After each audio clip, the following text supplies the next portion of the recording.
సర్వశక్తుడా, నీకు మా స్తోత్రాలు, నీకు మా వందనాలు తండ్రి. నీ పాదములకు కోడాన కోట్ల స్తుతులు తండ్రి.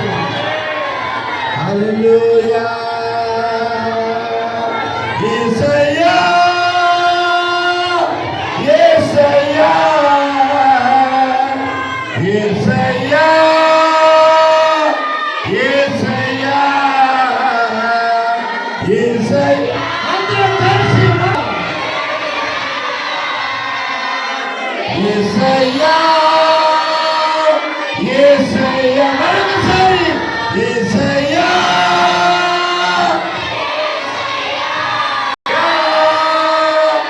యేసయ్యా. నీ ప్రేమ ఎంతో ఎంతో మధురం.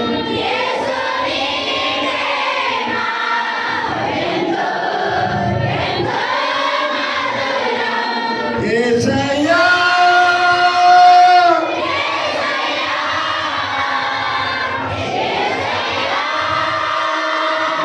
యేసయ్యా, యేసయ్యా,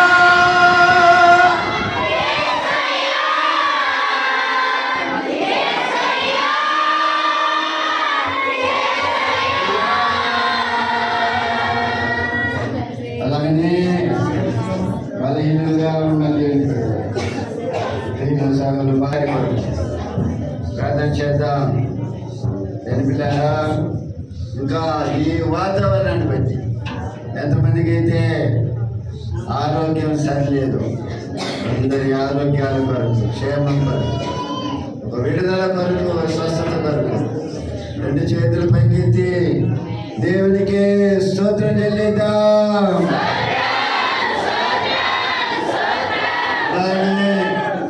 ఈరోజు నూతన సంవత్సరంలో వివాహ దినాన్ని జ్ఞాపకం చేసుకుంటున్న బిడ్డలు సోదరుడు కిషోర్, సోదరి దేవకర్ణ కుటుంబస్తులను పెట్టి వారి ఆశీర్వాదం కొరకు, వారి కుటుంబ క్షేమం కొరకు దేవుని వైపు చూద్దాం. అలాగే రేపు సోమవారం స్వర్ణలత సోదరుడు మన సంఘ శాస్త్రంలో ప్రభులు వెళ్తున్న బిడ్డలు పెద్దలు ఏసిఎల్ కుమార్తె, పెద్ద కుమార్తె అనుకుంటాం, స్వర్ణలత. దేవుడు ప్రేమించి నూతన సంవత్సరాన్ని ఇస్తున్నాడు.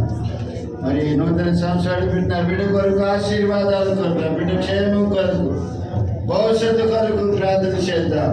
అలాగనే మన శాస్త్రాలలో ప్రభుత్వ ప్రభుడులు పెద్దలు కె ప్రభాకరణ గారు, సౌదరి అంగళమ్మ గారు దేవుడు ప్రేమించిన గర్భఫలాల్లో రెండవ కుమారుడు విజయపన్ని ఆ సౌదరి అమ్ములకు దేవుడు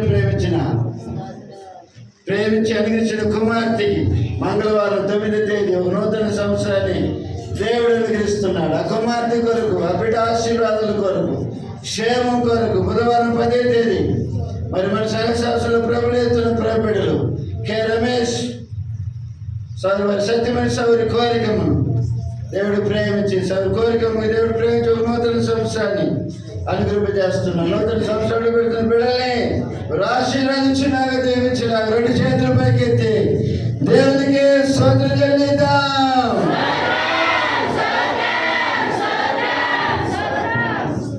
ప్రార్థన చేసుకుందాం. అలాగనే దేవుని సభలో ప్రార్థన చేద్దాం. పెద్దలు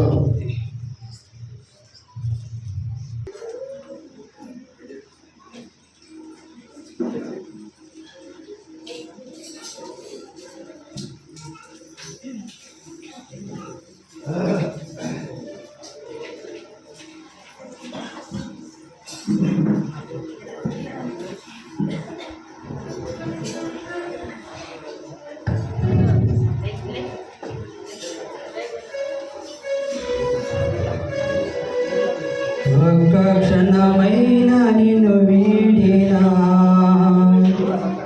నేనేమవుదునో తెలియదయ్యా. ఒక్క క్షణమైన నిన్ను వీడినా నేనేమవుదునో తెలియదయ్యా.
మోకరించి రెండు చేతులు పెట్టి మన సంవత్సరంలో నూతనంగా పెళ్ళిళ్ళు కట్టుకుంటున్నా బిడ్డలు నాగేశ్వర చిన్న నాతో అన్ని రకాలైన సదుపాయాలు సహాయాలు ఇల్లు కట్టుకోవడం పరిశుద్ధాత్మ దేవుడు దయచేయలేక రెండు చేతులు పైకెత్తి దేవునికి స్తోత్రం చెల్లిద్దాం. ప్రార్థన చేసుకున్నాం. సోదరి పద్మము ప్రార్థన చేస్తారు.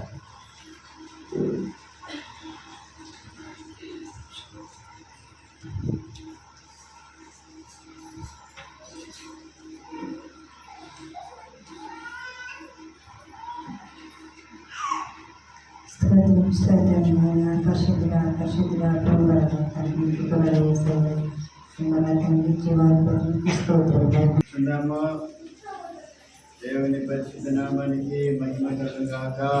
ఆమేన్. హల్లెలూయా. ఆశీర్వదించబడిన ఈ యొక్క 7వ మాసంలో 7వ తేదీ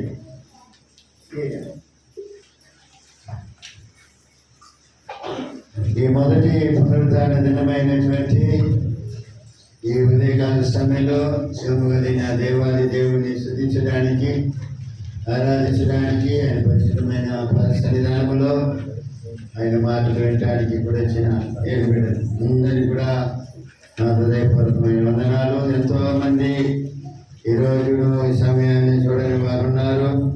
ఎవరైతే మనందరినీ కూడా ప్రేమించి ఆయన ఈ సజీవమైన భూమి మీద మనల్ని నిలబెట్టి ఆయన మనల్ని నడిపిస్తున్న చక్కని నడిపిని పెట్టి దేవునికి స్తోత్రం. హల్లెలూయా హల్లెలూయా. మరి సాయంత్రం సాయంకాలం యవనస్తులు కూడా జరుగుతుంది. బిడ్డలు యవన బిడ్డలందరూ కూడా కలుసుకునండి. దేవుని ఆశీర్వాదాలు పొందండి. యవనస్తులను దీవించిన గాక. ఎక్కడైనా సంఘాల్లో నేను చూసిన ప్రాంతాల్లో సంఘాల్లో యవనస్తులు ముందు కూర్చుంటారు. మన యవనస్తులు అనేది మెట్ల మీద కూర్చుంటుంది. మరి అదేంటో నాకు అర్థం కాదు.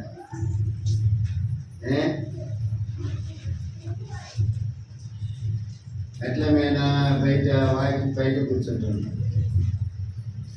ఏడైనా యవనస్తులు సంఘంలో గుడిసేది, మనుషులు చేసేది ఆ పనులు ఏడైనా చూసుంటారు. 7 యవనస్తులు కనపడరు. ఇది చాలా వింతగా ఉంది నాకు అసలు. అది చాలా వింతగా ఉంది. సరే, దేవుడు యవనస్తులను దర్శించిన గాక. వాళ్ళు క్రికెట్ ఇంతమంది ఉంటారు. వాళ్ళ కడుపులో ఉలిగి పడదో లేదో లేచి కోళ్ళ మీద కొండ వస్తుండదు. ఒక్కొక్కరికి మార్చుకొని నేను అడగటానికి పోతుండ్రో ఏమో నాకు తెలియదు. జీర్ణం చేసుకోవడానికి పోతుండ్రో ఏమో తెలియదు. సరే, ఏదేమైనా వాళ్ళు తప్పు అనుకున్నా భావించినా నాకు ఇంటికి లేదు. దేవునికి స్తోత్రం. హల్లెలూయా. వారంలో మరి బుధవారం శుక్రవారం మనకు ప్రార్థన కొడుకుంటుంది. దేవుని కలుసుకునండి. దేవుని ఆశీర్వాదం పొందండి. మరి దేవుని పిల్లారా, మరి రేపు ప్రత్యేకమైన ప్రార్థన కొడిక మన సంఘ సవత్సరంలో తెలుగులో ఎదుర్కొన్న బిడ్డలు పెద్దలు శ్యామలయ్య గారు తోడ్చారు. శాసనం గారి చెల్లెలు భర్త చనిపోయినారు. నిన్న మన దిన ఉదయకాల వేగు శాపన శనివారం వేగు శాపన చనిపోయినారు. ఆయన మరి నిన్న స్థాపన కార్యక్రమం జరిగింది సాయంత్రము. మరి రేపే వాళ్ళు ఆ యొక్క వైశావన్న గారి యొక్క ఆదరణ కొడిక ఉదయం 10 గంటల నుంచి ప్రార్థన కొడిక ఏర్పాటు చేసుకున్నారు. మరి శ్రీరమ్మ గారు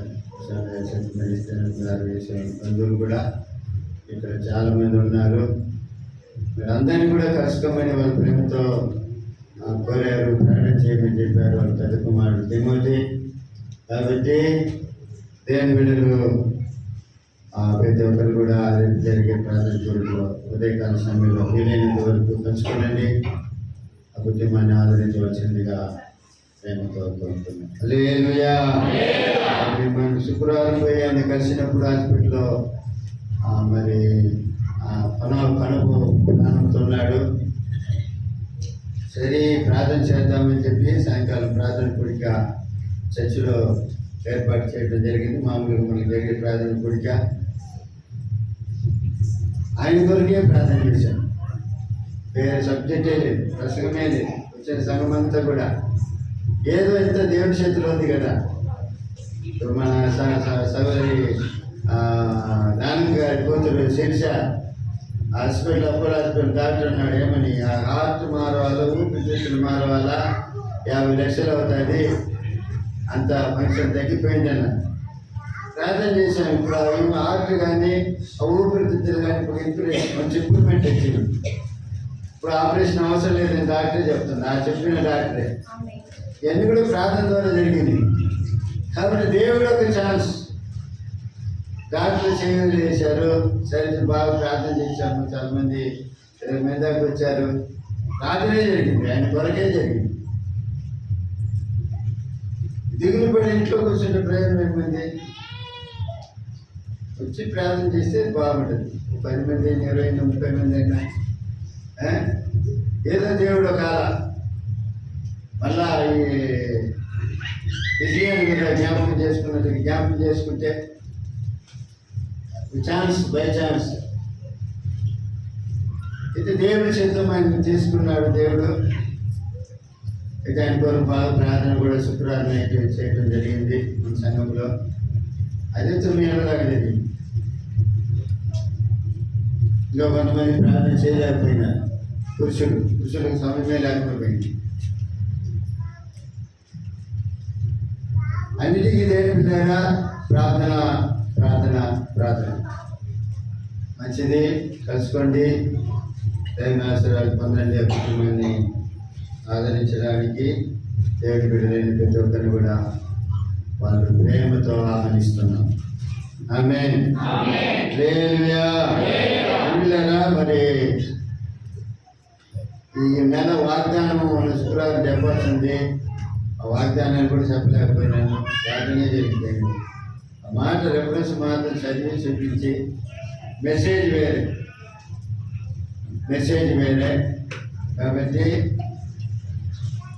చదివి చూపిస్తాను. రాజుల గ్రంథము 20వ అధ్యాయము 2 రాజుల గ్రంథము. పరిచయమైన వాక్యమే. దేవుడు మళ్ళాదే ప్రేరేపించాడు 4 రోజుల తర్వాత. దర్శన వాక్యమే. రాజుల గ్రంథం 20వ అధ్యాయము 5వ వాక్యం వచ్చి గుర్తు రావాలి.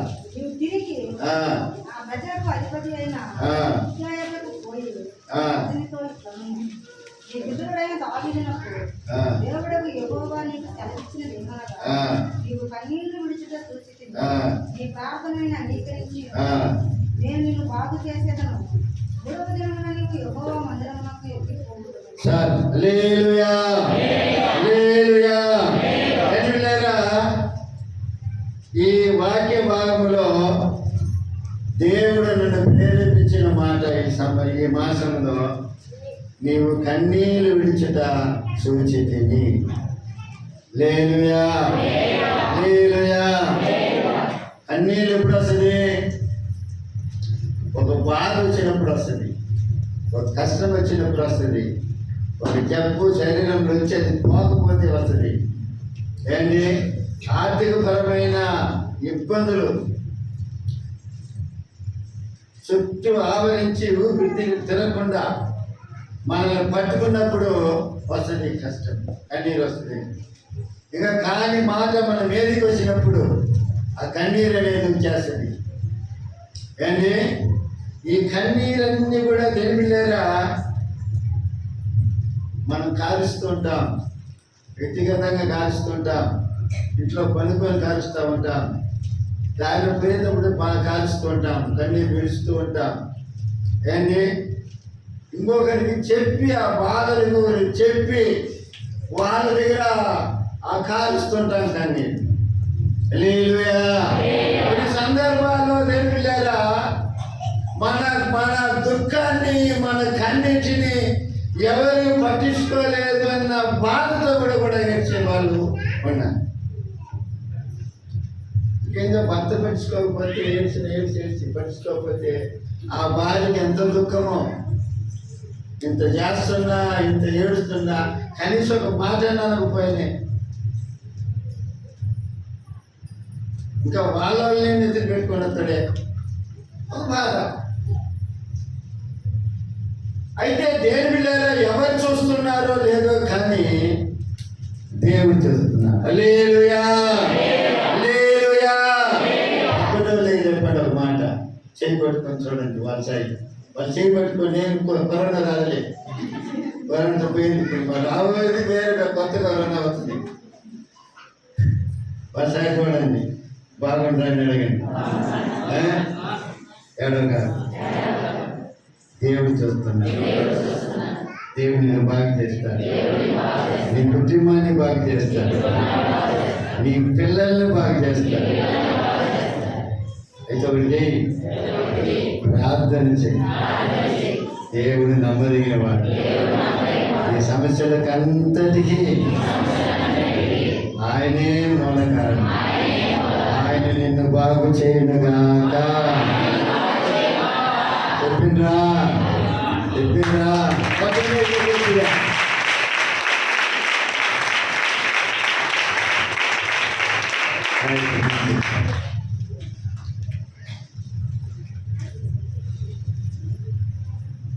కొనుక కాక ఎన్నాడు నిద్రించక నీ కను పాపల కాచడి వాడవు కొను కాక ఎన్నాడు నిద్రించక నీ కను పాపల కాచడి వాడవు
మొదటి వాక్యం. ఎందువలన పరలోక సంబంధమైన పిలుపులో పాలు పొందిన పరిశుద్ధ సహోదరులారా, మనం ఒప్పుకొనిన దానికి అపోస్తలుడును ప్రధాన యాజకుడైన యేసు మీద లక్ష్యం ఉంచండి. అపోస్తలుడైన పౌలు హెబ్రీయులకు రాస్తున్నటువంటి మరి పత్రికలో పిల్లారా అనేకమైన విషయాలు రాస్తూ ఈ మాటను కూడా తెలియపరుస్తున్నాను. అపోస్తలుడైన పౌలు ఒకప్పుడు దూషకుడు, హింసకుడు, హానికరుడు, దూషించేవాడు, దేవుని బిడ్డల్ని హింసించేవాడు, సంఘాన్ని సంఘ బిడ్డల్ని హానిపరిచేవాడు. ఇటువంటి పౌలు ప్రభుని నమ్మిన తర్వాత అనేక ప్రాంతాలు సంచరించి దేవుని సువార్త అందించి పాని స్థలానికి ఉత్తరాలు రాసి వాళ్ళని బలపరిచే అలవాటు ఉన్నది అన్న సంగతి ఆల్రెడీ మీకు చెప్పి ఉన్నాను. ఇప్పుడు దేవులారా అదే పౌలు హెబ్రీయులకు రాసిన పత్రికలు కూడా ఏమంటున్నాడంటే పరలోక సంబంధమైన పిలుపులో పాల్గొనడానికి పిలువబడిన పరిశుద్ధ సహోదరులారా అంటున్నాడు. మనం ఒప్పుకొనిన దానికి అపోస్తలుడు ప్రధాన యాజకుడైన యేసు మీద లక్ష్యం ఉంచండి. దేవుడు పిలుస్తున్నాడు కదండి, పిలుస్తున్నాడు. ప్రయాసపడి భారము మోసపడుతున్నటువంటి సమస్త జనులారా నా యుద్ధకు రండి అని దేవుడు పిలుస్తున్నాడు. తర్వాత పాత నిబంధన కాలంలో దేవుడు పిలుస్తున్నాడు. అప్పటి నుంచి ఆది నుంచే ప్రభు ప్రజలను పిలుస్తున్నాడు. నా వైపు తిరగండి, నా వైపు చూసి రక్షణ పొందండి, నా వైపు చూసి మనసును మార్చుకోండి అని దేవుడు పిలుస్తున్నాడు కదండి. ముఖ్యమైన పిలుపులు 2 పిలుపులు. మొదటి పిలుపు ఎటువంటిదంటే రక్షణ కొరకు, రక్షణ పొందడానికి, మారు మనసు పొందడానికి దేవుడు పిలుస్తున్నాడు. ప్రభుని గుర్తించడానికి పిలుస్తున్నాడు. ప్రభు దాచి వచ్చిన మేలులు అనుభవించడానికి పిలుస్తున్నాడు. ప్రభు దేవుళ్ళు పొందడానికి పిలుస్తున్నాడు. ప్రభు యొక్క వారసత్వానికి హక్కుదారుగా ఉండటానికి పిలుస్తున్నాడు. దాని తర్వాత రెండవదిగా పిలుస్తాడు. ఎప్పుడంటే నల్లారా తిరిగి రండి అని పిలుస్తాడు. అంటే దేవుని పిలుపు ముఖ్యమైన పిలుపు. ఏ పిలుపు అంటే ఫస్ట్ లో మారు మనసు లేదు కాబట్టి, రక్షణ అనుభవం లేదు కాబట్టి, యేసయ్యను తెలుసుకోలేదు కాబట్టి, యేసు బిడ్డగా జీవించలేదు కాబట్టి పిలుస్తాడు. రా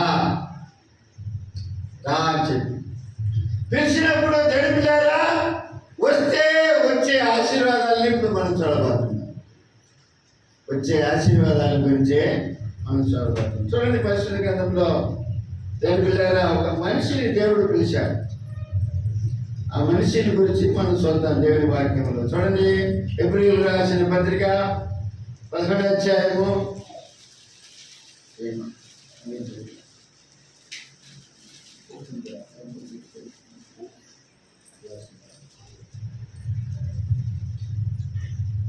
8వ వాక్యం. విశ్వాసంను బట్టి అదేనా అబ్రహాము పిలువబడినప్పుడు విశ్వాసంను బట్టి ఆ పిలుపునకు లోబడి తాను స్వచ్ఛముగా పొందనయున్న ప్రదేశమునకు బయలు వెళ్ళను. మరి ఎక్కడికి వెళ్ళాలన్నా అది ఎరుగకే హల్లెలూయా. చూడండి, అబ్రహాము పిలిచినాడు దేవుడు అబ్రహాముని పిలిచినప్పుడు విశ్వాసమును బట్టి ఆ పిలుపుకు లోబడ్డాడు. హల్లెలూయా, హల్లెలూయా. అబ్రహామును దేవుడు పిలిచినప్పుడు విశ్వాసం వచ్చింది. దేవుడు పిలిచిన వెంటనే దేవుని మాట స్వరము వినని వెంటనే దేవుని మీద ఏమొచ్చేసింది? విశ్వాసం వచ్చింది. ఆ విశ్వాసాన్ని బట్టి ఆ పిలుపులో పట్టిందంట. ఆమేన్. అయ్యా, అమ్మా, అక్క, 8 సంవత్సరాల నుంచి గుడి కడుతుండ్రు. దేవుడి మీతో మాట్లాడటం లేదా? దేవుడు మిమ్మల్ని పిలవడం లేదా?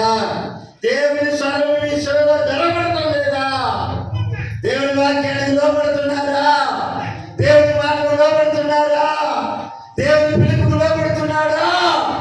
లోపడుతున్నారా అన్న సంగతిని పరీక్షించుకోవాలి. ఆమేన్. హల్లెలూయా.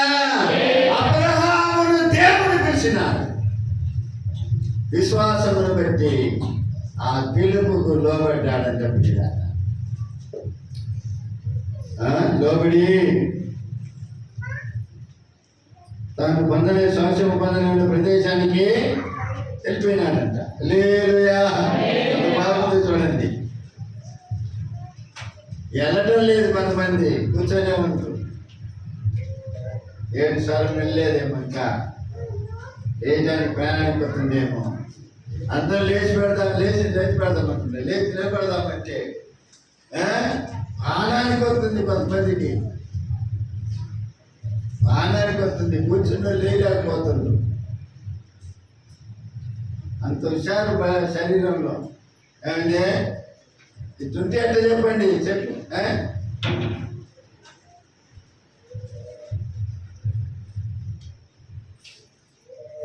దేవుడు పిలిచినప్పుడు ఆ పిలుపుకు మనము లోబడాలి. అబ్రహాము పిలిచినప్పుడు దేవునికి లోబడ్డాడు, దేవుని పిల్లాడు. దేవుని పిలుపుకు లోబడినప్పుడు, దేవుని మాటకు మనం లోబడినప్పుడు దేవుని పిల్లారా ఏమేమి మనము పొందుకుంటామన్న సంగతినే ఇప్పుడు మనం చూడబోతున్నాం. ఏమేమి అనుభవంలోనికి వస్తాం, ఎటువంటి ఒక క్వాలిఫికేషన్ లేక మనం వస్తాం, ఎటువంటి డిగ్రీని మనం సంపాదించుకుంటాం, ఏ ఘనత మనకు వస్తుందనే సంగతి మనం ఇప్పుడు చూడబోతున్నాం. అది కాన్సెప్ట్ అది. హల్లెలూయా, హల్లెలూయా. చదవండి మరి గలతీయులకు రాసిన పత్రిక 3వ అధ్యాయం 6వ వాక్యాన్ని గమనించినట్లయితే,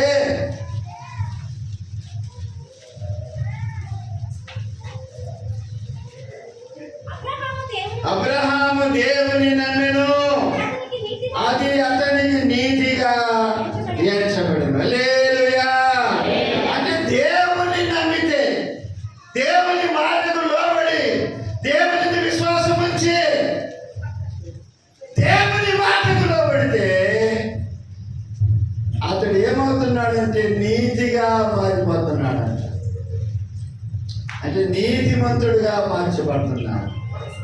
విశ్వాసం బట్టి దేవుని యందు విశ్వాసం ఉంచిన వారందరూ కూడా, యేసు రక్తంలో కనబడిన వారందరూ కూడా ఏమవుతున్నారంటే దేవులారా విశ్వాసమును బట్టి అతడు నీతిమంతుడుగా తీర్చబడుతున్నాడని రోమీయులకు రాసిన పత్రికలు కూడా పరిశుద్ధాత్మ దేవుడు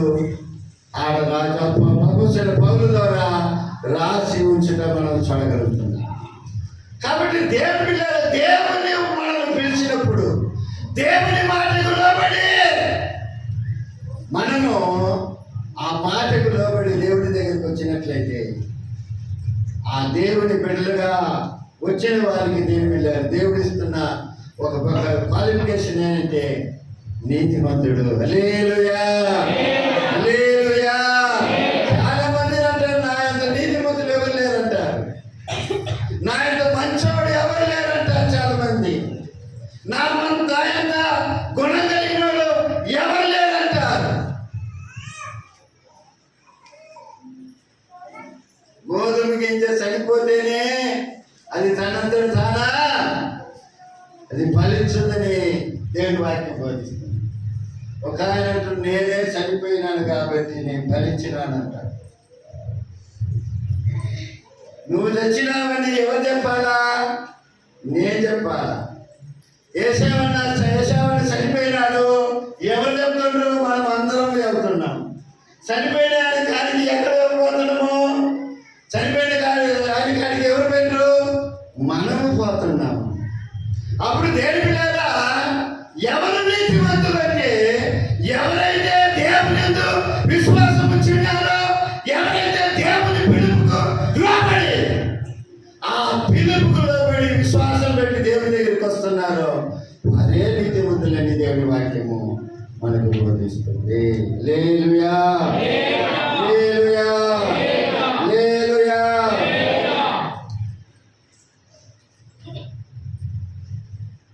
చదవండి రోమీయులకు రాసిన పత్రిక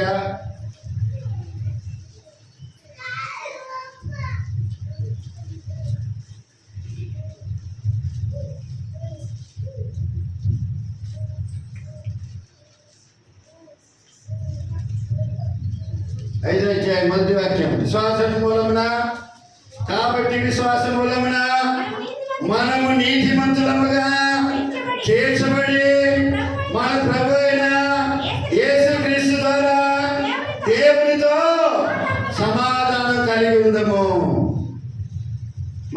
మరియు ఆయన ద్వారా విశ్వాసం వల్ల ఈ కృపయందు ప్రవేశం కలవారమై అందులో నిలిచండి.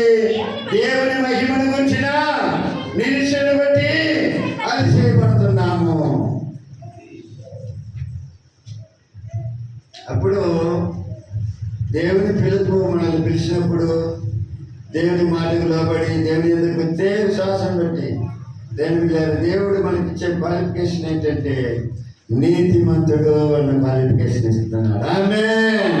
హల్లెలూయా, హల్లెలూయా. అతడు యేసు రక్తంలో కనబడుతున్నాడు, యేసు బిడ్డగా మార్చబడుతున్నాడు, విశ్వాసంలో నిలిచి ఉంటున్నాడు. కాబట్టి దేవుడు మనల్ని పిలుస్తున్నప్పుడు ఆ పిలుపుకు లోబడి దేవుని ఎదుకు వస్తే దేవుడు మనల్ని నీతిమంతులుగా తీరుస్తున్నాడన్న సత్యమును మనము గ్రహించాలని దేవుని వాక్యం మనకు బోధిస్తుంది. హల్లెలూయా, హల్లెలూయా. స్తుతి సింహాసనాసీనుడా, ఆరాధనకు పాత్రుడా. స్తుతి సింహాసనాసీనుడా,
దేవుని దగ్గరికి వస్తే పిలిచినప్పుడు వెనుకలేరా దేవుని కాపుదల దొరుకుతుంది, దేవుని భద్రత అనేది దొరుకుతుంది. ఈ ఆదికాండ 20వ అధ్యాయంలో మనం చూస్తే చదవండి 15, 16, 17, 18 వాక్యాలు. అబీమెలెకు రాజు గెరారు రాజు అబీమెలెకు మాట్లాడతాడు, ఇదిగో నా దేశం నీ ఎదుట ఉన్నది, నీకు ఇష్టమైన స్థలమందు కాపురం ఉండవు. అతడు శారాతో ఇదిగో నీ అన్నకు నేను 1000 రూపాయలు ఇచ్చి ఉన్నాను, అది నీ ఎదురున్న వారందరి దృష్టికి ప్రాయశ్చిత్తము ఉండటకై నీ పక్షముగా ఇచ్చి ఉన్నాను. విషయం అంతటిలో నీకు న్యాయము తీరిపోయినది అని అబ్రహాము దేవుని ప్రార్థన చేయగా దేవుడు అబీమెలెకును అతని భార్యను అతని దాసులను బాగు చేసెను. వారు పిల్లలు కని నెలలుగా అబ్రహాం భార్యను సాగని బట్టి ప్రతి కల్పన. చూడండి, ఈ చదవబడిన వాక్య భాగంలో చాలా చెప్పాల్సి ఉంటుంది. అయితే ఒక మాటతో నేను ముగించాలని ఆశపడుతున్నా. దేవుని పిలుపుకు లోబడి దేవుడు చూపించే ప్రాంతానికి అబ్రహాం వెళ్ళాడు. అక్కడి నుంచి ఒక్కరాడు దూరం వెళ్ళాడు దక్షిణ ప్రాంతానికి. ఆ దక్షిణ ప్రాంతంలో ఏ ఊరు ఉందంటే గెరార్ అనే ఊరు ఉంది. గెరార్ అనే పట్టణం ఉంది. ఆ గెరార్ అనే పట్టణానికి పోయినప్పుడు అక్కడ ఆ దేశాన్ని ఎవరు వెళ్తున్నారంటే అబీమెలెకు అనే ఒక ఫిలిస్తీన్ల రాజు వెళ్తున్నాడు, పరిపాలన చేస్తున్నాడు. ఆ పట్టణం లోపల ప్రవేశించిన వెంటనే అక్కడున్న జనాలందరూ అబ్రహాము భార్యను చూస్తున్నారు. చూసినప్పుడు ఆమె అబ్రహాం భార్య చాలా అందము కలిగిన వ్యక్తి కాబట్టి, అందమైన స్త్రీ కాబట్టి ఆమె యొక్క అందాన్ని గురించి ఆమె యొక్క సౌందర్యాన్ని గురించి అక్కడున్న జనాలు పోయి రాజైన అబీమెలెకు తెలియపరుస్తారు. అప్పుడు ఎవరి ఈమా అని అబ్రహాంని అడిగినప్పుడు అబ్రహాం ఏమంటాడంటే, ఎక్కడ తను చంపేసి ఆమెను దోచుకుంటారేమో అని భయపడి ఏమి నా చెల్లెలు అంటాడు. అయితే దేవుని పిల్లారా, ఆ చెల్లెలు చెప్పిన తర్వాత ఏం పర్వాలేదు, చెల్లెలే కదా అని అబీమెలెకు ఏం చేస్తాడంటే అబ్రహాం భార్య సారాని తన ఇంట్లో చేర్చుకుంటాడు. అందువలన దేవుని పిల్లారా, అబ్రహాము యొక్క భార్యని బట్టి అబీమెలెకు రాజుల దేవుడు బాధ పెట్టినట్లుగా నేను వాక్యంలో చూడగలుగుతాను. హల్లెలూయా, హల్లెలూయా. అది కాకుండా స్వప్నమందు రాజైన అబీమెలెకు దేవుడు దర్శనమిచ్చి, ఇతడు నా దాసుడైన అబ్రహాము భార్య, ఇతడు నీ కొరకు ప్రార్థన చేస్తున్నాడు, ఆమెకి ఏమైనా చేసినావో నీ ప్రాణం పోయిందని దేవుడు చెప్తాడు. అధ్యాయం మొత్తం మీరు చదివితే తెలుస్తుంది. 20 అధ్యాయం మొత్తం చదివితే తెలుస్తుంది. అప్పుడు దేవుడు అబ్రహాముని పిలిపించి, నువ్వు చేసిన పని ఏంటి? నీ సహోదరి అన్న మాటను బట్టి కదా నేను తీసుకొని పోయింది అని అంటాడు. అయితే అబ్రహాం అంటే విషయం చెప్తాడు. ఈ మాదిరిగా ఆమెను పెట్టి నన్ను చంపుతానని చెప్పి నన్ను పిలిచిన, నేను ఆ మాట చెప్పని చెప్పినాను. అది కాకుండా నిజముగానే ఈమె నాకు సహోదరి వరసే అంటాడు. హల్లెలూయా, హల్లెలూయా. సహోదరి వరసే అని చెప్పి దేవుని పిల్లారా, అక్కడ ఆ మాటను ముగించిన తర్వాత అక్కడ దేవుని పిల్లారా, మరి అబీమెలెకు ఏం చేస్తున్నారు? చేసిన పొరపాటుని పెట్టి అప్పట్లోనే దేవుని ప్రాయశ్చిత్తముగా 1000 రూపాయలు ఇచ్చుకొని మనం చూడగలుగుతున్నాం. హల్లెలూయా, హల్లెలూయా. దేవుని పిల్లారా, అతడు దేవుని మాటకు లోబడి, దేవుని పిలుపుకు లోబడి, దేవుని దగ్గరకు రావటం వలన అబ్రహాముకి ఏం దొరికిందంటే దేవుని పిల్లారా, కాపుదల దొరికింది. హల్లెలూయా. దేవుని భద్రత అతనికి దొరికింది. దేవుని యొక్క సన్నిధి అతనికి దొరికింది. కాపుదల దొరికింది దేవునిలారా. అతడు క్షేమంగానే అతని ప్రయాణాన్ని కొనసాగించినట్లుగా దేవుని వాక్యంలో మనం చూడగలుగుతాం. హల్లెలూయా, హల్లెలూయా. అంటే దేవుడు మనల్ని పిలిచినప్పుడు ఆ పిలుపుకు లోబడి మన దేవుని ఎదుగు రాగలిగితే ఆ దేవుడు మనల్ని కాపాడటానికి, రక్షించడానికి, మనకు కావలసిన కాపుదల ఇవ్వడానికి ఆయన సమర్థుడు, శక్తిమంతుడై ఉన్నాడు. ఆమేన్, హల్లెలూయా, హల్లెలూయా. ఒక ఆయన విశ్వాసి స్వార్థ పని చేస్తూ ఉంటాడంట. స్వార్థ పని చేసుకుంటా పోత ప్రార్థన చేసుకొని అన్ని సంకపరుచుకొని సంచి సంఖ్య తెలుసుకొని పనికిపోతా సాయంత్రం అలానే ఏమైనా పరిస్థితి చూసుకొని వస్తాడంట. నైట్కి వస్తాడంట పొద్దున పోతే పోత అంటాడంట, ఇల్లు ఇది ఉంది, అది ఉంది, అది ఉంది, అది ఉంది, వెళ్ళి చూసుకో అని చెప్తున్నాడంట. అది వాళ్ళ ఇంటి వెనకాల అరిసెట్టు ఉన్నదంట. అరిసెట్టు మంచి గొల్ల వేసిందంట, అట్టికాయ గొల్ల. అది బాగా కాసి మంచి మాగిన స్టేజ్లో వచ్చేసింది. అదిగోనైనా బాగా మాగింది, 2 రోజులు పండుతుంది, మాగుద్ది, అది కూడా చూసుకో అని చెప్పి వెళ్ళిపోయిందంట. ఈ పక్కింటి ఆయన దాన్ని బాగా ప్లానింగ్ చేసి పక్కింటి ఆయన పోనిచ్చి దేని పిల్ల లోపలికి నిలబడి ఆ అట్టిగొల్లకి ఇట్లా వేసుకున్నాడంట. వీళ్ళందరూ అందరిని అడిగిన మాకు తెలియదు అన్నట్టు. ఆయన చూసినాక ఇల్లంతా చూసినాక వాళ్ళు చూసాక అట్టిగొల్ల కనపడలేదంట. అప్పుడు దేవుని దగ్గర ప్రార్థన చేస్తున్నట్టు మోకరించి, నేను చేసింది చెప్పింది ఏంటి, నేను ఎక్కడికి పోయినా నేను నీ పని చూసుకుంటే నువ్వు నా పని చూడాలి కదా. నా క్షేమం ఉంది, నువ్వే కదా నాకు కాపుదల, నా వస్తువు కాపుదలు నువ్వే కదా, నాకు కాపుదలు నువ్వే కదా, నా గొల్ల నాకు ఇత్తవా ఇవా అని చెప్పి మోకాళ్ళ మీద నిలబడిందంట. హల్లెలూయా, హల్లెలూయా. ఇది అబద్ధం కాదు, జరిగిన సంగతే. మోకాళ్ళకి ప్రార్థన చేస్తుంటే ఆ గొల్ల నరుక్కొని వెళ్ళా పక్కింటి ఆయన కడుపు నొప్పి స్టార్ట్ అయిందంట. కడుపు నొప్పి స్టార్ట్ అయ్యి పొరలాడుతున్నట్ట, బయటికి రాలేకపోతున్నట్ట, అల్లాడుతున్నట్ట. మనుషులు కూడా చెబుతున్నా వాడి గొల్ల వాళ్ళు తెలిసిపోయి, అది వాడిది, నాకు వాడిది, ఆ గొల్ల నీ దగ్గర ఉంచకూడదు పో అన్నట్టుంది అని ఎవరో తోస్తుందంట. ఇంకా నొప్పికి తట్టుగా లేక ఆ గొల్ల తీసిపోయాను ముందు పెట్టి, అయ్యా నీకు తెలియకుండా నేను తీసుకున్నాను, అది పొరపాటు ఏంటి అని చెప్పి ఆ గొల్ల చెప్పి గమనించిన తర్వాత ఆయన కడుపు నొప్పి తగ్గింది. హల్లెలూయా, హల్లెలూయా, హల్లెలూయా.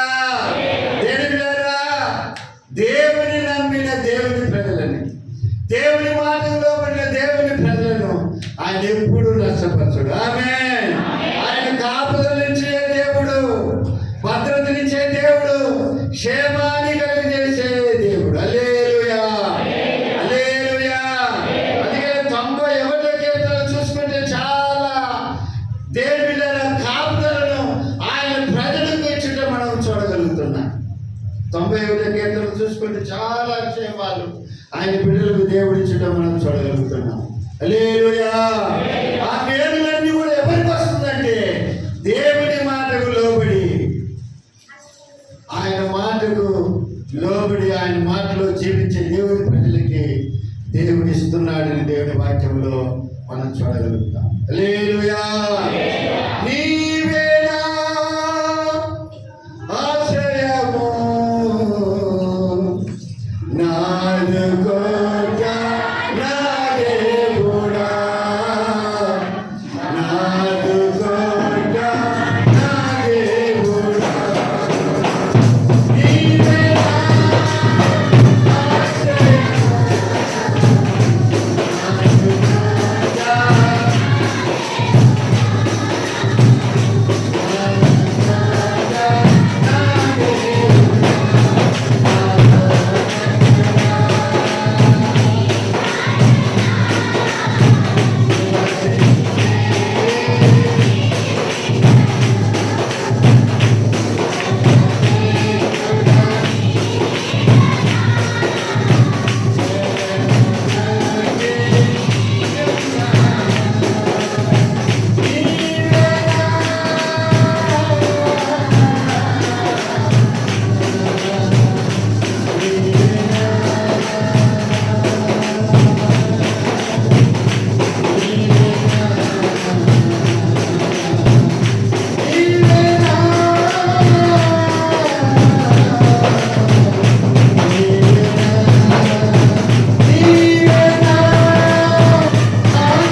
పిలుపుకు లోబడి పిలిచినప్పుడు వస్తే నీతిమంతులుగా అభ్యాసపడుతున్నాము. దేవుని భద్రత జరుగుతుంది. మూడవదిగా దేవుని ఆశీర్వాదాలు జరుగుతుంది. ఆదికాండం 24వ అధ్యాయం మొదటి వాక్యంలో మనం చూసినట్లయితే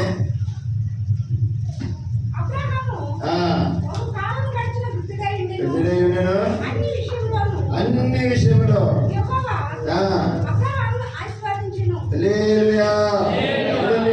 విషయంలో అన్ని విషయంలో ప్రపంచంలో ఎన్ని విషయాలు ఉన్నాయో మానవునికి అవసరమైంది అన్ని విషయంలో యెహోవా అబ్రాహాముని ఆశీర్వదించింది.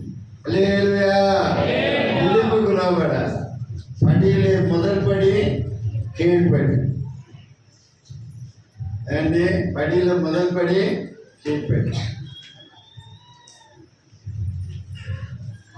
నాకు తెలిసి మీరు ఏమన్నా అనుకోండి, ఈ అరవలకు ఉన్న విధేయత మన తెలుగులో లేదు. అరవలకున్న తమిళకున్న విధేయత మన తెలుగులకి పొరపాటున కూడా లేదు. నేను చూసినంత వరకు 30 సంవత్సరాలు వెళ్ళిపోయింది. వచ్చేసి సర్వీస్ అంటే సేవలోకి వచ్చి చాలా దిక్కు తిరిగిన. దేవుని చూపు పెట్టి సారాయి తాగుతున్న టైంలో తిరగల. మళ్ళీ సారాయి తాగేదానికి తప్పు వద్దు చాలు. ఊరికాలంటే పూలుకులకు పోయేది సారాయి తాగేటానికి కాలపల్లి నుంచి. అక్కడ సౌరి అన్నమ్మ వాళ్ళ నాయన అంటుంటే వాళ్ళ తాత సారాయమేడు చేర్పారు. ఆయన లేట్ టైంలో ఆ బాధ్యత విరిగిస్తారంటే అన్నమ్మ వాళ్ళ నాయనకి ఇస్తాడు ఆ బాధ్యత, సారాయమే బాధ్యత. ఇంక ఈ నుంచి పోయి కొంత తప్పు కొంత డబ్బు కుమారమ్మని ఏమార్చి చాలా సార్లు లేకుండా మన కొన్ని కాలం పోయినప్పుడు 40 సంవత్సరాల తర్వాత మొన్ననే కలిసిన నా బాగుండమంటుంది. ఎవరమ్మా నువ్వు అని అల్లా నేను పొరపాటున మంచి గుర్తులేదు. మంచి మారిపోయింది కదా. వయసు 40 సంవత్సరాల తర్వాత అప్పుడే కలవడం చూడటము. తర్వాత మా బామ్మాది సాల్మాన్ దగ్గర అడిగినా ఎవరయ్యారంటే జేమ్స్ మా కూతురు కదా, కుమారమ్మ కదా అని అంటే అప్పుడు అమ్మా నువ్వేనా తల్లి అప్పుడు అంటే అన్నా నువ్వు అడిగితే కొత్త కదనా గుర్తుపెట్టుకోండి. దీనికి వస్తాయా నువ్వు మర్చిపోయినావా అన్నది. మర్చిపోలే తల్లి, గుర్తేదో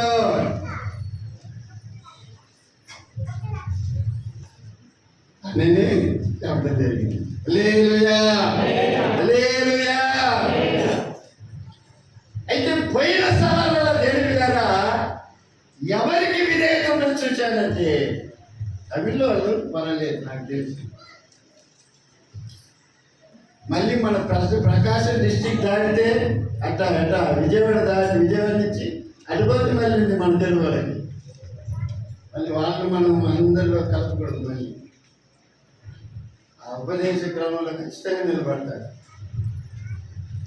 తమిళ వాళ్ళు కళ్ళ నుంచి కూర్చొని కింద కూర్చొని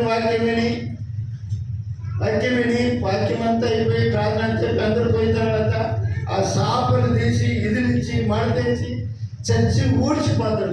కరెంట్ ఒక ఆయన ఒక ఊరిలో తమిళనాడు ఉమ్మన్చాండి ఒక ముఖ్యమంత్రి ఉంది కేరళలో, ముఖ్యమంత్రి ఆయన చర్చికి వస్తే ఎక్కడ కూర్చుంటే వాకిటి కాడ కూర్చుంటాడు. వాకిటి కాడ గడప దగ్గర ముఖ్యమంత్రి, కేరళ ముఖ్యమంత్రి ఉమ్మన్చాండి ఆయన పేరు.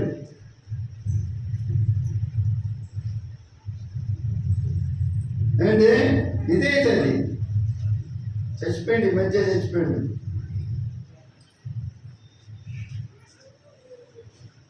దేవుడిని పిలిచినప్పుడు ఆ పిలుపుకు లోపడాలి. అప్పుడు దేవుని ఆశీర్వాదాలు ఆటోమేటిక్గా వస్తాయి. యేసుని తెలుసుకునే క్రియల వల్ల మనము ఆ యొక్క అది చూపించాలి. మనం విధేయతని చూపించాలి. అబ్రహామును దేవుడు అన్ని రకాలైన దేవునితో దేవుడు దీవించాడు. ఆమేన్. అబ్రహామును దీవించిన దేవుడు మిమ్మల్ని కూడా దీవించిన కాక. మనసారా దీవిస్తున్నాను. ఆమేన్. అందరూ దీవించబడుదురు కాక. దేవుని దీవెన చేత నింపబడుదురు కాక.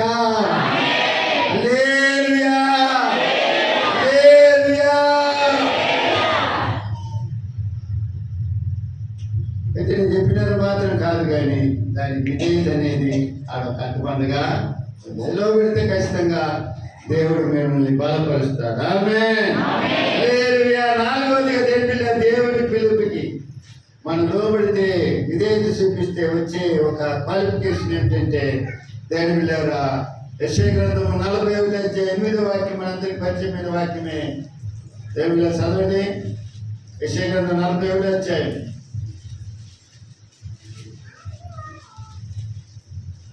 8వ వాక్యం. నా సేవకుడైన ఇశ్రాయేలు నేను ఏర్పరచుకొని యాకోబు నా స్నేహితుడైన అబ్రాహాము దేవుని ఏమైందంటే దేవుని పిలుపులో పడి దేవుని ఎందుకు వచ్చినందువల్ల దేవుని పిల్లారా అబ్రాహాము ఏమైందంట దేవుని స్నేహితుడు. దేవుని స్నేహితుడు అంటే దేవుని పిలుపు లోబడి దేవుని దగ్గరికి వస్తే దేవుడిచ్చే ఒక ఇదేంటంటే గణిత దేవుని స్నేహితుడు. అబ్రహాము దేవుని స్నేహితుడిని పిలవబడినట్లుగా దేవుని వాక్యంలో మనం చూడగలుగుతున్నాం. ఆమేన్. హల్లెలూయా, హల్లెలూయా. లోకంలో ఎవరెవరితోనే స్నేహం చేస్తూ ఉంటారు. సరే దేవుడితో చేసి చూడండి, ఆయన ఎంత బాగుంటుందో. ఆ లోక స్నేహము దేవుడితో స్నేహం ఎంత ఎంత తేడా ఉంటుందో అనే సంగతి కనపడింది. ఎంత తేడా ఉంటుంది అనే సంగతి అక్కడ కనపడదు. ఎవరెవరితోనో స్నేహం చేస్తూ ఉంటాం కదండి. ఎవరెవరితోనో వాళ్ళన్నీ చెప్పాలంటే సమాజాలు అంతమందితో స్నేహం చేస్తూ ఉంటారు, రాజకీయాలతో సహా. రాజకీయ నాయకులంటే ప్రాణం కూడా పెట్టేవాళ్ళు. ప్రాణం ఇచ్చింది ఎవరు? దేవుడు, యేసయ్య. అయితే ఎవరి కోసం పెడతారంట? ఎవరి కోసం పెడతారంట? నాకు చూసి నేను తమిళనాడుకి వచ్చి ఇప్పటికి 44 సంవత్సరాలైంది. నేను ఈ చెన్నైకి వచ్చి 44 సంవత్సరాలు. నేను ఇక్కడ రాజకీయం చూస్తా ఉన్నా. మన ఆంధ్ర రాజకీయాలు కూడా ఇక్కడి సేవకు వచ్చిన తర్వాత చూస్తా ఉన్నా. అయితే ఇక్కడికంటే ఆంధ్రాలో పిచ్చి అంతెంత పిచ్చి కాదు. దాన్ని నేను జీర్ణం చేసుకోలేకపోతున్నా. మీరేమన్నా అనుకోండి, జీర్ణం అంటే అరగాయించుకోలేకపోతున్నా. అబ్బా ఎంత కసి, ఎంత కోపం, ఎంత పగ, ఎంత కక్ష, ఎంత ఈశ. ఏది నాయన అనిపిస్తుంది ఒక్కొక్కసారి, అనిపిస్తుంది ఒక్కొక్కసారి. సరే మంచిది.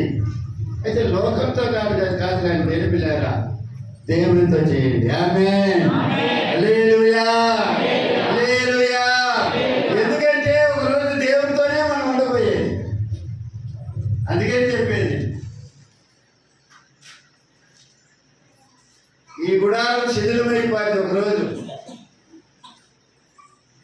అయితే మనుషులు చేతి పని కాక దేవుని చేత నిర్మాణించబడినటువంటి ఒక గుడారం ఉంది.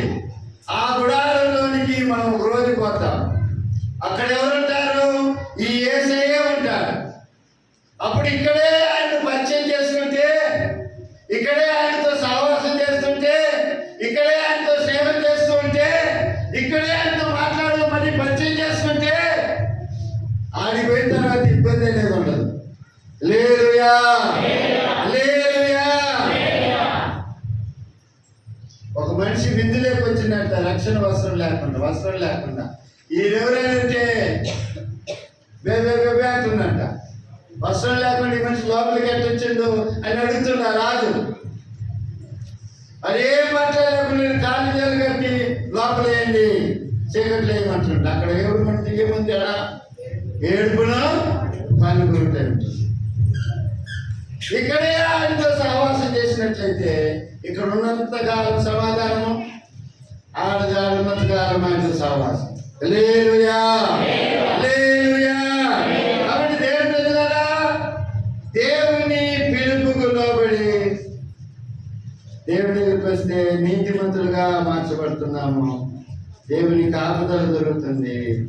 దేవుని పిల్లరా, దేవుని స్నేహితులమని దేవుని ఆశీర్వాదాలు పొందుకుంటున్నాము. దేవుని స్నేహితులని పిలువబడుతున్నాము. మరొక వాక్యం దేవుని పిల్లరా, మరి దేవునికి లోబడి మరి దేవుడు మనం చేసే ప్రార్థనకు ప్రతి ఉత్తరం ఇస్తాం. మనం చేసే ప్రార్థన ప్రతి ప్రార్థనకి జవాబు తప్పనిసరిగా దొరుకుతుంది. హల్లెలూయా, హల్లెలూయా. చదవండి అది కారణం 18 వచ్చాయి.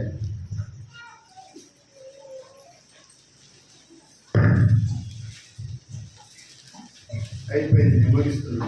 అలా 18 వచ్చాం, 17 వాక్యం. అప్పుడు యెహోవా నేను చేయబోయే కార్యము అబ్రహామునకు దాచెదనా? అబ్రహాము నిశ్చయముగా బహుగల గొప్ప జన్మగును అతని మూలముగా భూమిలోని సమస్త జనములను చూడండి. దేవుని అబ్రహాము ఆ వాక్య భాగంలో మనం చూసినట్లయితే అబ్రహాము దేవునితో సంభాషణ చేస్తున్నాడు. ఆ సంభాషణ ప్రార్థన కూడా మనం తీసుకోవచ్చు. అంటే ప్రార్థనకు ప్రతి ఉత్తరం తప్పనిసరిగా దొరుకుతుంది. అంటే సదవ కుమార పాట విషయమై దేవుని విజ్ఞాపన చేసినప్పుడు దేవుని పిల్లరా, ఆ విజ్ఞాపనకి దేవుని పిల్లలు ప్రతి ఉత్తరం వెంటనే దేవుడు అబ్రహాముకి ఇవ్వటము మనం చూడగలుగుతున్నాం. హల్లెలూయా. ఆశ లేదు, గ్యాప్ లేదు. అబ్రహాము మళ్ళా పోరాడుతుంది. మళ్ళా 50 మంది నీతిమంతులు కాపాడుతానంటున్నాడు. తర్వాత 20 మంది, తర్వాత 30 మంది. ఫస్ట్ 50 మంది, తర్వాత 30 మంది, 20 మంది, 10 మంది ఉన్నా కూడా కాపాడుతానన్నట్టుగా దేవుడు చెప్పుకొచ్చడం మనం చూడగలుగుతున్నాం. హల్లెలూయా. తర్వాత దేవుడు అర్థం చేసుకొని లోతుకు తప్పిస్తారయ్యా అన్నట్టు మనం గమనించగలుగుతున్నాం. హల్లెలూయా. అంటే దేవుని పిలుపుకు లోబడి దేవుని ఎందుకు వస్తే దేవుని పిల్లరా, అక్కడ మన ప్రార్థనకు జవాబు దొరుకుతుందని దేవుని వాక్యము మనకు బోధిస్తుంది. హల్లెలూయా, హల్లెలూయా. మరి వాక్యం మత్తయి సువార్త చదవండి. మత్తయి సువార్త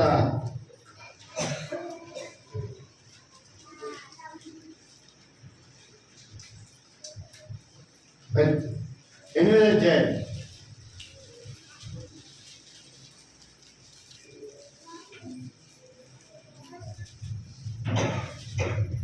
అధ్యాయం 11వ వాక్యం.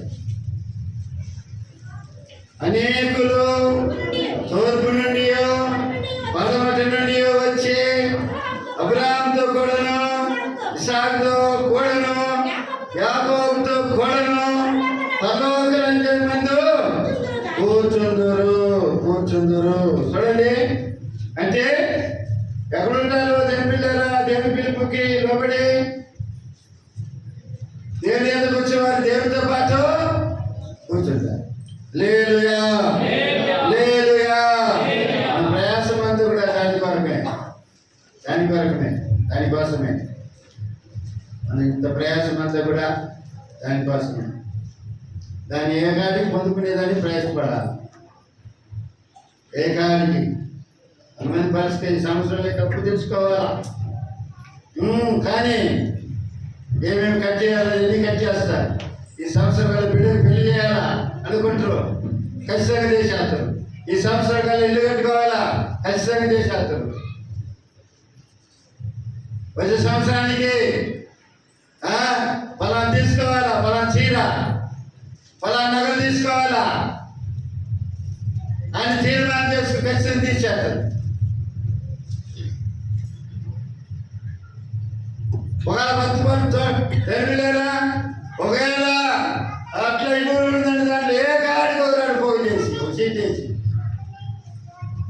సెండంగా ఎక్స్ట్రా పని ఒక 5 రూపాయలు చేసి ఏ కాడికే దాన్ని సాధించుకునే దానికి ప్రయాసపడతారు. హల్లెలూయా. దాంట్లో మాత్రం ఉండద్దు. దాంట్లో చేయగా చెప్పడం లేదు, దాంట్లో మాత్రం కాదు, ఇందులో కూడా ఉండాలి. ఆమేన్. అది మాత్రం దాన్ని నష్టపరుచుకొని దేవుని పోగొట్టుకుంటారు. ప్రయోజనమని వాక్యం బోధిస్తుంది. లోకమంతా సంపాదించుకొని తన ప్రాణాన్ని పోగొట్టుకుంటే నష్టపరుచుకుంటే వానికి ఏ ప్రయోజనమని దేవుడు వాక్యం బోధిస్తుంది. హల్లెలూయా, హల్లెలూయా.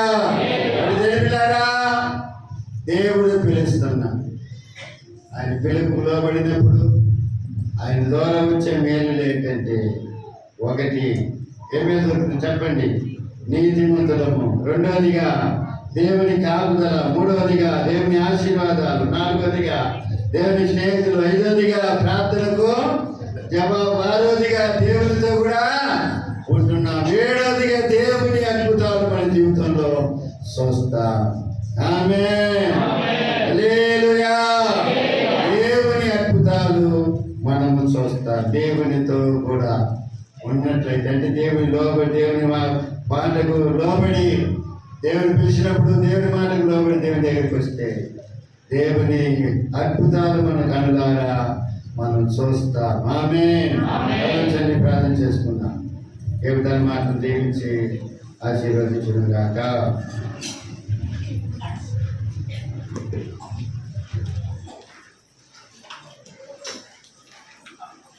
తలచండి, ప్రార్థన చేసుకుందాం. మధ్యలో పెద్దలు చిన్న ప్రార్థన చేస్తాం.